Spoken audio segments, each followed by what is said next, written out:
Hacemos contacto con la Celia Risaralda, allí está su párroco, el padre Juan Camilo Gallego Vázquez, que muy amablemente también nos atiende a esta hora de la mañana. Padre, pues gracias por estar aquí en Infórmate Eje nuevamente y hablemos precisamente qué va a pasar al interior de ese cónclave. Andrés Felipe, tengan todos muy buenos días, feliz inicio de semana desde la Celia, Paraíso entre montañas.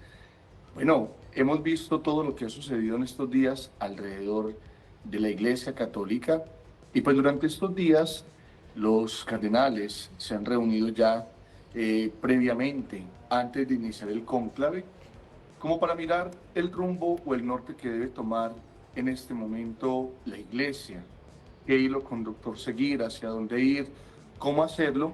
Y por eso durante estos días, antes de iniciar este cónclave, ellos se reúnen diferentes horas, en diferentes momentos, para poder dialogar acerca de la realidad actual de la Iglesia.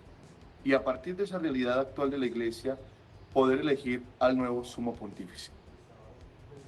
Padre Juan Camilo, muy buenos días. Durante estos días, ¿hay algún plazo establecido para que se cite al cónclave o no necesariamente hay que agotar algunos plazos según la tradición de la Iglesia Católica? 15, 20 días después de la muerte del Papa, empieza todo este proceso del cónclave. Días previos inmediatamente a las exequias, al funeral del Papa, los cardenales se deben reunir, por lo cual se ha dicho que en los primeros días de mayo está como previsto que ya inicie este cónclave de 2025. Padre Camilo, ¿cómo un cardenal se puede ganar los votos de sus compañeros iluminados además por el Espíritu Santo? Hablemos un poco de qué pasa al interior de ese cónclave.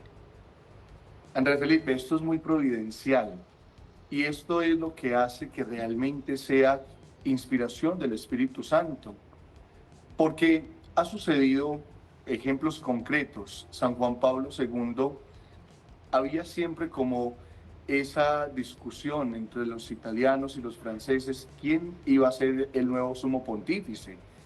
Y recordemos que no se ponían de acuerdo, pero el Espíritu Santo ilumina a alguien y le dicen a este cardenal de allí de Polonia, ¿por qué no un polaco? Pero entonces él dice, estoy muy viejo para ello, pero le dicen, no, es que no es usted, es Karol Wojtyła, y terminan eligiéndolo siendo muy joven, y de allí ese papado que San Juan Pablo II tiene de más de 20 años. También sucede con la historia del Papa Francisco. Uno de los más fuertes en aquel momento era el cardenal Angelo Scola, que era, digámoslo así, la mano derecha del Papa Benedicto XVI. Pero realmente cuando ya empiezan allí esta reunión, los cardenales empiezan a ver la figura del Papa de aquel momento, el cardenal Bergoglio, como la figura relevante. ¿Por qué? Porque durante este tiempo, durante estos días, para eso se reúnen, mirar la realidad actual de la Iglesia. Pero ya después, los cardenales tendrán que exponer en puntos concretos qué necesita la Iglesia o por dónde enrutar a la Iglesia.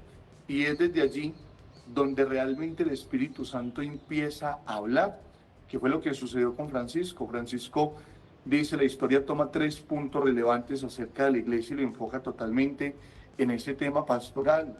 Entonces, decir en este momento que en los candidatos que suenan fuertes, poder decir es este o aquel, sería pues como algo ilógico, porque normalmente es allí cuando están ya en el cónclave donde el Espíritu Santo habla y terminan eligiendo. Puede que elijan a uno de los que sean más fuertes en este momento, o puede que den giro totalmente este proceso y termine eligiendo a uno que no suene. Entonces, este proceso, los cardenales se reúnen y se reúnen con ese objetivo de poder dar su visión de iglesia. ¿Cómo está la iglesia actualmente? ¿Qué se necesita en la iglesia actualmente? Y por dónde enrutar la iglesia. Y desde allí, ellos ya entonces se toma la decisión inspirados por el Espíritu Santo.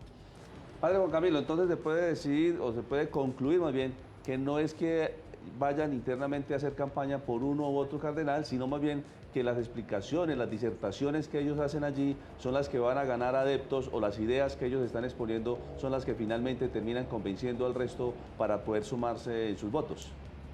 Totalmente, porque aunque lleguen muy fuertes o aunque suenen, digámoslo así, a los ojos del mundo, de la parte exterior, ya es allí dentro, en el cónclave, donde ellos, dando su punto de vista, pues empiezan como a inspirar hacia dónde tendría que marchar la iglesia y qué es lo que necesita esta iglesia en este momento actual.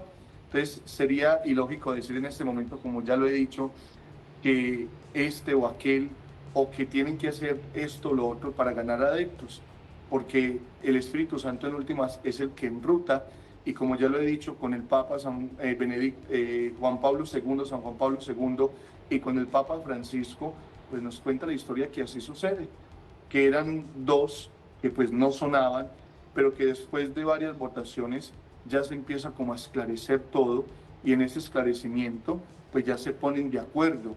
Recordemos que para ser elegidos papas se necesitan 2/3 de las votaciones. En este cónclave participarán o podrán votar 135 cardenales, pero hay 2 que no podrán por temas de salud, entonces serán 133 cardenales quienes se encargarán en elegir al nuevo pontífice.